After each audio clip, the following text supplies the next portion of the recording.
na ang Allah ang pinaka-priority sa ating buhay. Karamihan po sa ating, ang number one sa ating buhay ay ang ating mga asawa, ang ating mga anak, ang ating mga mahal sa buhay, ang ating mga negosyo, ang ating mga career, ang ating mga bank account, at ang Allah ang siyang last na priority sa buhay. Allahu Akbar. Kaya nga ba, nagdurusa ang kamusliman sa buong mundo dahil baliktad ang priority sa buhay. Siya na nagbigay sa atin ng puso na kumipintig, dugo na dumadaloy sa ating mga ugat, nagbigay sa atin ng mata, utak, laman, buto, sikat ng araw, hangin na ating nilalanghap, tubig na ating ininom. Siya na nagbigay sa atin ng lahat-lahat ay siya ang last priority sa ating buhay. Allahu Akbar. Kaya ang tanong, paano natin gagawin ang Allah na number one sa ating buhay? Ay ito po ang pinakabuo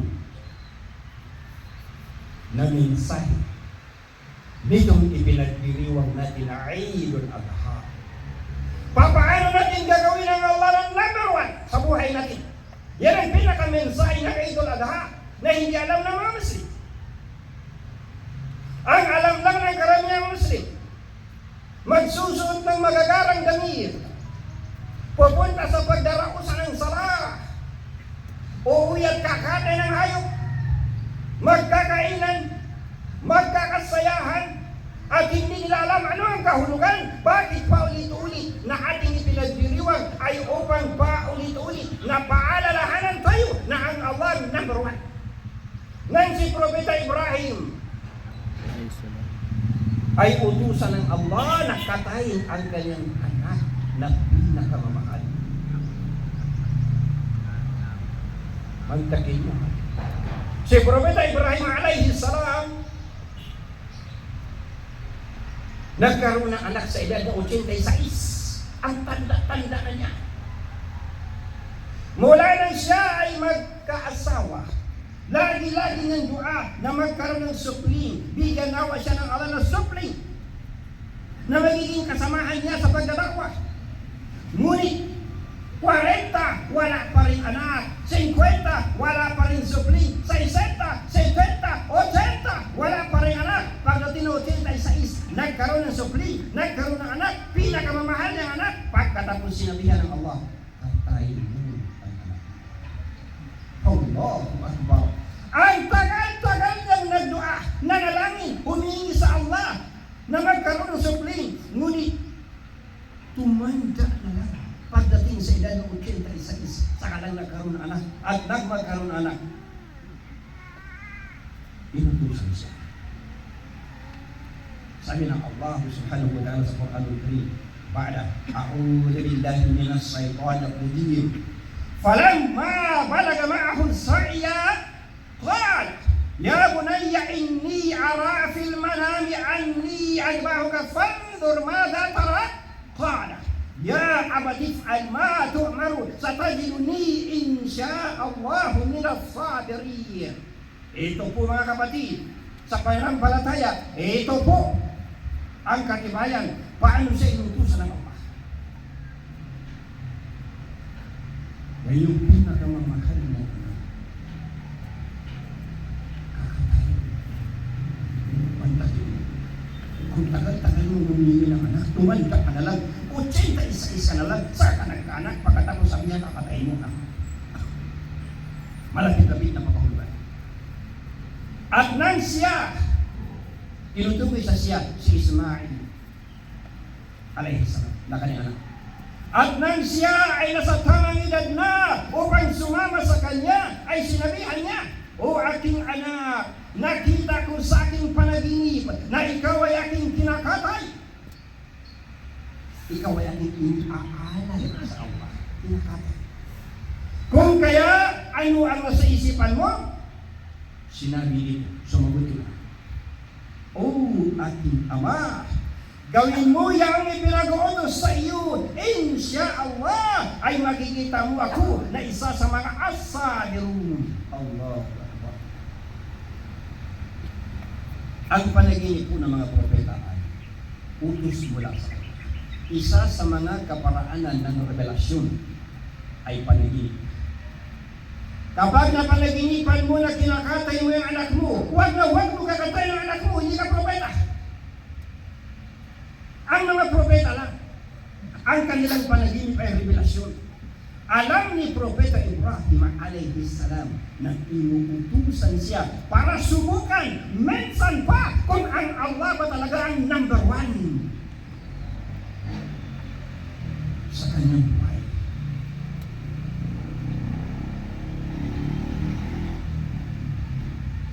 Pinakabuod ng mensahe, paano mo gawin ang Allah ng number one?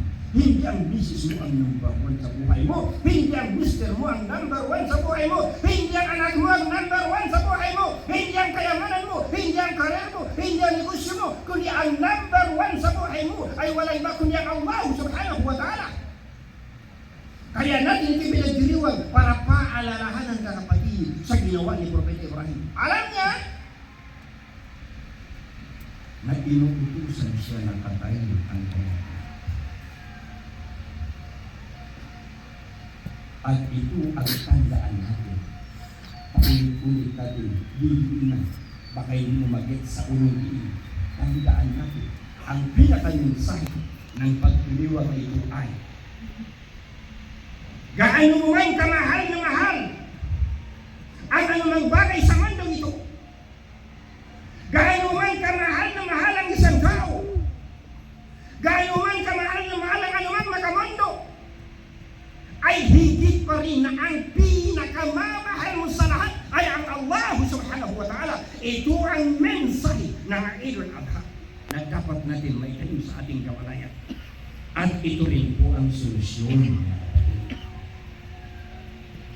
sa pagdurusa ng kamusiman sa iba't ibang panig ng mundo. Ito ang solusyon. Kaya ka nagdurusa kapatid.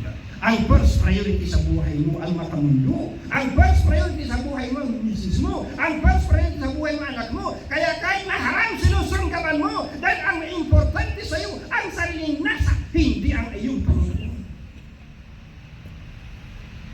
Ito ang solusyon na dapat natin gawin. Mga kapatid sa pananampalataya, ano ba ang nagaganap sa karamihan sa atin? Hinahanap-hanap natin ang kaligayahan na ang totoong hinahanap natin ay laro at alim. Wa mal hayatud dunya illa la'ibu wa lahu. At ang buhay sa mundo ito ay walang iba kundi laro at aliw. Masyado tayong nakatutok sa ating mga cellphone, panonood ng TikTok. Maghapon, si nanay, si tatay, si kuya, si ate, si bunso, lahat ng buong pamilya nakatutok sa mga laro at aliw. At nakakalimutan natin ang pinakamahalagang realidad. Dahil lang sa ating pagtutok sa makamundo, nakakalimutan natin ang pinakamahalagang realidad sa ating buhay. Ano ang pinakamahalagang realidad? Kapatid, hindi ka permanente sa decade na ito. Sabi ka, 50 years, 60, 70, patagalin mo, 100 years. Pag nandun ka sa pang 100 years, lingunin mo ang nakaraan para iglap ka. Nakakalimutan natin ang katotohanan na ikaw kapatid ay magbabalik din sa iyong pinagmulan. Lahat tayo nang galing sa Allah at lahat tayo magbabalik sa Kanya. Inna lillahi wa inna ilayhi raji'un. Katotohanan. Nanggaling tayo sa Allah at katotohanan, sa Kanya tayo ay magbabalik. At dahilan sa ating obsession sa makamundo, na paulit-ulit ginagawa ng ating paulit-ulit na pagdiriwang na Eid al-Adha. Dahilan sa masyado tayong obsessed sa makamundo, ano pong ginagawa natin? We spend our wealth, ginugugol natin ang ating salapi, ang ating kayamanan, ginugugol natin ang ating mga talento, husay at galing, ginugugol natin ang anumang mayroon tayo sa paghahanap ng kaligayahan na ang nahahanap pala natin ay laro at aliw tungo sa ating depression na ang hantungan ay trahedya.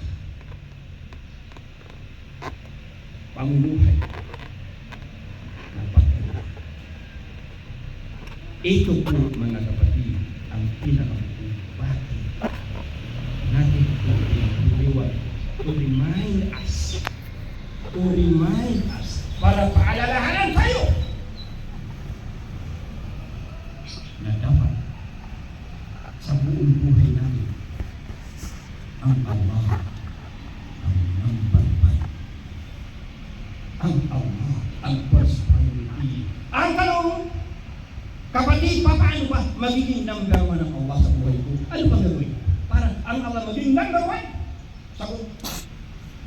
Submission, pagsuko, pagtalima, pagsurrender, pagsunod, pagpapasakop sa kalooban ng Allah. Hanggat hindi mo matutunan, kapatid, na sumuko sa kalooban ng Allah, hanggat ang pamumuhay mo ay walang submission to the will of the Almighty Allah, kailanman walang Islam sa buhay mo. Ang pinakabuod ng Islam ay submission. Pagsuko, isusuko mo yung kalooban mo. Kung ang kalooban mo ay haram, kung ang relasyon mo ay haram, gaano man kagustong-gusto ang relasyon ay haram, puputulin mo. Yan ay ibig sabihin ng submission. Gaano man kagustong-gusto ang hanap buhay na alam mo na haram, puputulin mo, hihintuan mo. Ano man gawain na alam mo na haram, pagkain na haram, inumin na haram, hanap buhay na haram, kapag alam mo na ito ay bawal, ang ibig sabihin ng surrender, submission unto the will of the Almighty Allah, hihintuan mo.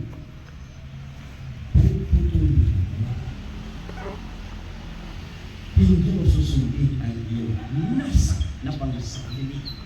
Dahil ang tunay, kapatid, ang tunay, tandaan mo kapatid, ang tunay na kaligayahan, kailangan hindi mo matatagpuan sa mga laro at aliw. Ang tunay na kaligayahan sa mundong ito at sa kanilang buhay, ang tunay na kaligayahan ay ang kaligayahan ng pamumuhay na pagsunod, pagtalima, pagpapasakop, submission sa kalooban.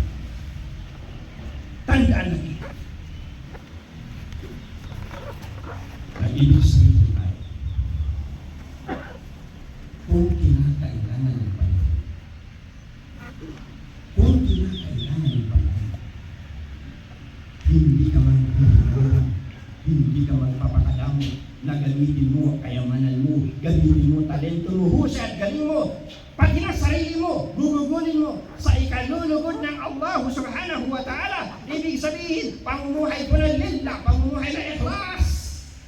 Ano mang mayroong ka, spendable. Ano mang mayroong ka, spendable. Ibig sabihin, pati na buhay mo, pwede mo gugulin para sa landas ng Allah. Qul inna salati wa nusuki wa mahyaya wa mamati lillahi rabbil alamin. Utos ko ng Allah kay Muhammad sallallahu alaihi wasallam sa partikular at naka-address nito sa lahat ng Muslim. Sabihin mo, sabihin mo Muhammad sallallahu alaihi wasallam, katotohanan ang aking mga salat,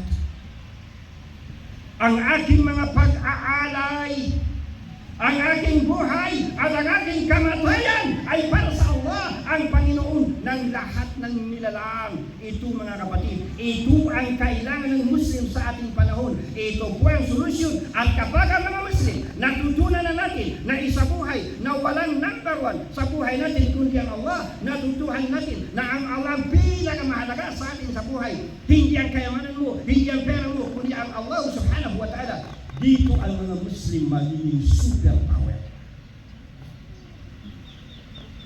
Wala ng Muslim na aapak-apakan sa Iran.